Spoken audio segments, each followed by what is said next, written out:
हमें बताया जा रहा है कि एक झूले पे एक चक्कर लगाने का टिकट 29 रुपए का है। झूले वाले ने एक दिन में 42 टिकट बेचे।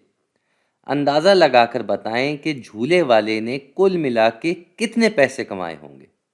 अब इस सवाल में सबसे ज़रूरी बात यह है कि हमें बोल दिया गया है अंदाज़ा लगाने को। जी, तो हम अपनी सहूलत के हिसाब से इन नंबरों को जो हमें दिए हुए हैं, इनको थोड़ा-सा हम आगे-पीछे कर सकते हैं। कैसे? जैसे ये टिकट के जो पैसे हैं कि एक टिकट 29 रुपए का है, इसको हम 29 के बजाय हम इसको 30 कर देते हैं। अच्छा, ये जो निशान है ये लिखते हुए मुझे कुछ हो नहीं गया था। ये अंदाज़न तकरीबन का निशान होता है। बराबरी का निशान जैसे ये होता है, ये तकरीबन का निशान होता है। ठीक है? इसी तरीके से यहाँ जो हमें बताया गया कि 42 टिकट बेचे गए, तो इन 42 को हम तकरीबन कर देते हैं 40।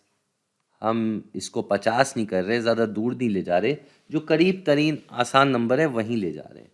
तो 29 बन गया 30 और 42 बन गया 40। तो तकरीबन 30 रुपए का एक टिकट है और तकरीबन 40 टिकट बिके। तो उसने कितने पैसे कमाए झूले वाले ने?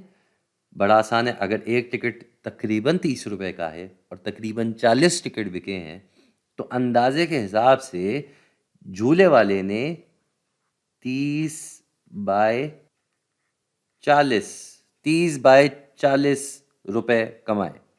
3 बाय 3 नहीं, 30 बाय 40। तो इनको अब हम ज़र्ब करते हैं। बड़ा आसान है, 3 को 4 से अगर हम ज़र्ब करते हैं तो जवाब आ जाता है 12। और यहाँ भी एक सिफ़र है और इधर भी एक सिफ़र है, तो ये दोनों सिफ़र साथ में लग जाएंगे। जवाब आ जाएगा 1200 रुपये। तो झूले वाले ने कितने कमाए? झूले वाले ने 1200 रुपये कमाए। ये आ गया हमारा अंदाज़न जवाब।